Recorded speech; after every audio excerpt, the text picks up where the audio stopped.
سلام. امروز می‌خوایم آسان‌ترین دسر بدون فر رو درست کنیم. کیک موزاییکی. اول شکلات تلخ رو با شیر و نشاسته ذرت روی حرارت بذارین تا غلیظ و مثل کرم بشه. عطر شکلات واقعاً وسوسه کننده است.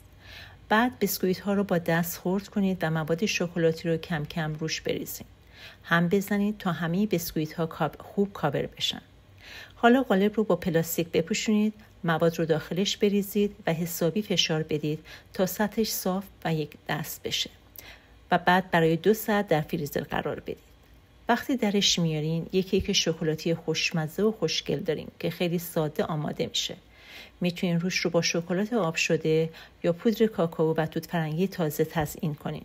امتحانش کنین و این دستور رو برای هر وقت هوس یه دسر سریع کردین ذخیره کنین.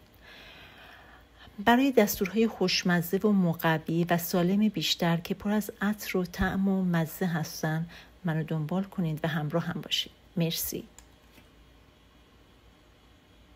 Hey you, let's go. Live it now, don't let it go.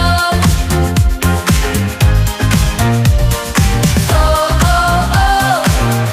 Feel the light, let it show. Don't worry, be happy.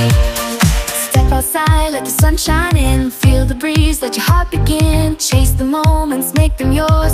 Nature's calling, open doors. Find your joy in every day. Happiness is here to stay. Enjoy the now, don't let the good times pass you by. Enjoy the happy moments. Enjoy the now, seize the moment, don't delay. Now's the time, come out and play.